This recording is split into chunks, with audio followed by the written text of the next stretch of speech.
Welcome friends, প্রত্যেকে স্বাগত আমাদের ইউটিউব চ্যানেলে।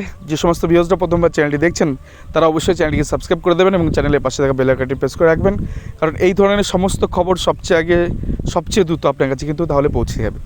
তো যাই হোক, আজকে যে বিষয় নিয়ে আলোচনা করব সেই বিষয়টি হচ্ছে একটি খবর আমরা গত দুদিন আগে করেছিলাম এবং সেখানে একটি সম্ভাব্য আমরা একটি অর্ডার হাইকোর্টের মহামান্য হাইকোর্টের একটি অর্ডারের সম্ভাব্য বিষয় নিয়ে আমরা আলোচনা করেছিলাম যে এমনটা হতে পারে। আজকে কোথাও গিয়ে দাঁড়িয়ে সকালবেলা যখন মামলাটা ওঠে তখনও মনে হচ্ছিল যে সেই কথাটাই হয়তো যথার্থ হতে চলেছে বা সঠিক হবে হয়তো। তো সেই কথাটা কিন্তু আমাদের চ্যানেলে যে কথাগুলো আমরা আগাম বলেছিলাম সম্ভাব্য অর্ডার হতে পারে, সেখানে কিন্তু সেই অর্ডারটাই হলো এবং 100% হুবহু মিলে গেল গত দুদিনের আগে যে ভিডিও আমরা দিয়েছিলাম সেই ভিডিওর সাথে।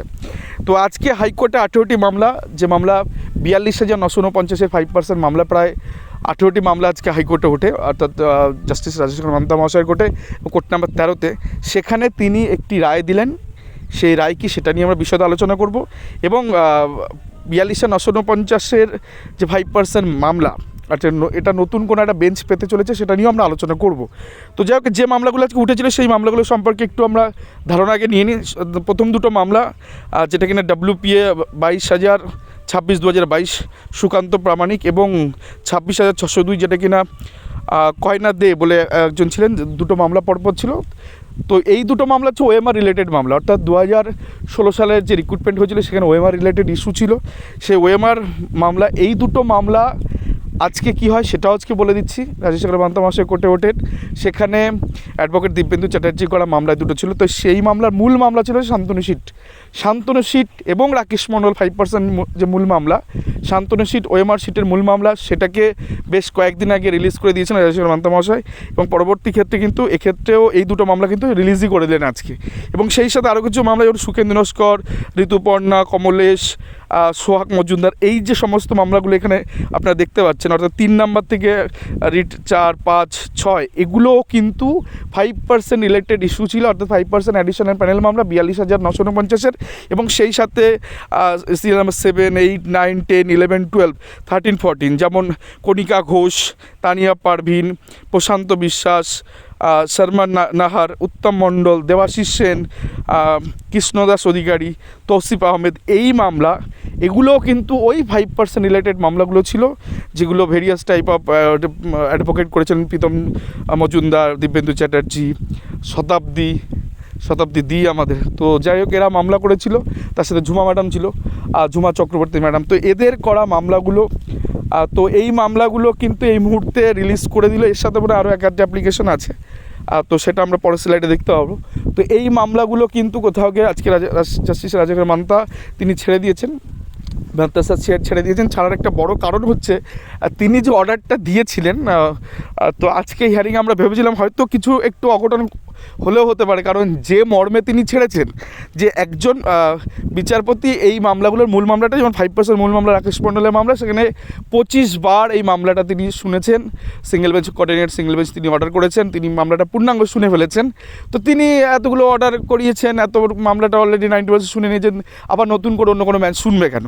তো এইটা গতকালের আগে পর্যন্ত ছিল, অর্থাৎ এরকম ভাবনা চিন্তা ছিল, কিন্তু আজকে চিন্তাটা অনেকটা পরিবর্তন হয়েছে, কারণ আগামীকাল জাস্টিস অভিজিৎ গাঙ্গুলি স্যার তিনি রিটায়ার করছেন।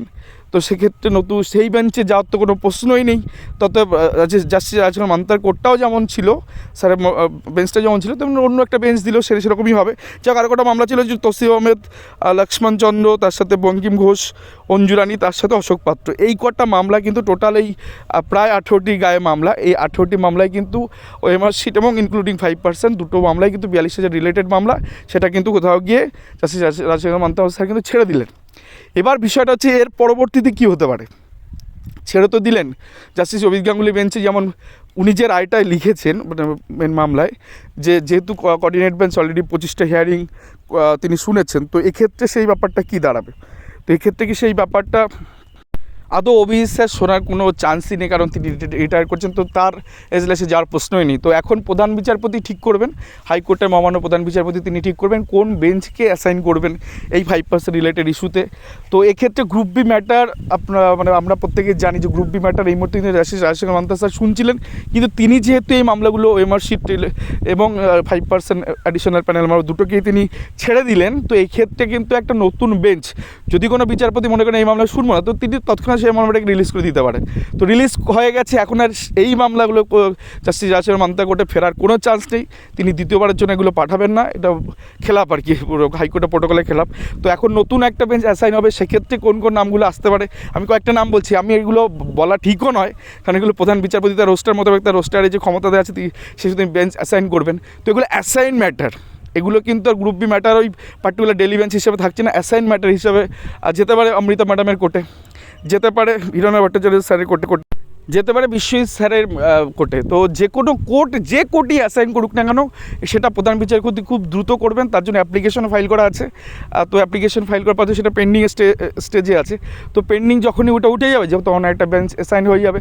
তো অ্যাসাইন হয়ে গেলে সেই পার্টিকুলার বেঞ্চে অন্য যে কোনো রিলেটেড ইস্যু সেই বেঞ্চে শুনানি হতে পারে, কিন্তু অ্যাসাইন ম্যাটার হিসেবে সেই বেঞ্চ কিন্তু এই মামলাগুলো করতে পারে। যেমনটা অভিজিৎ স্যারের ক্ষেত্রে ছিল যে তিনি কিছু পার্ট অ্যাড ম্যাটার রেখেছিলেন বা কিছু অ্যাসাইন ম্যাটারও ছিল, যেমন অমিতা ম্যাডামের বেঞ্চে তিনি অলরেডি ওই পৌরসভা এই যেহেতু কিছু তিনি দেখছেন। তো সেক্ষেত্রে সুপ্রিম কোর্টের দৌলতে প্রধান বিচারপতি দুটো মামলা রমেশ পালিক এবং সৌমেন নন্দীকে অ্যাসাইন করেছিল ওই বেঞ্চে। তো ওই বেঞ্চে ওই দুটো মামলা হিয়ারিং পারস্পরিক চলছে। তো এরকম একটা নতুন বেঞ্চ পেতে চলেছে 5% অ্যাডিশনাল প্যানেল মামলা এবং তার সাথে শান্তনু সিটের ওয়েমারশিট মামলা। এখন দেখা যায় কোন বেঞ্চ প্রধান বিচার অ্যাসাইন করছেন এবং আমাদের সেদিকে তাকিয়ে থাকতে হবে। তো আজকের আপডেট এটুকুই ছিল, আশা করি ভিডিওটা আপনাদের ভালো লেগেছে। তো ভালো লাগলে অবশ্যই চ্যানেলটিকে লাইক শেয়ার কমেন্ট করেন এবং চ্যানেলটিকে সাবস্ক্রাইব করে দিন। ধন্যবাদ সকলকে।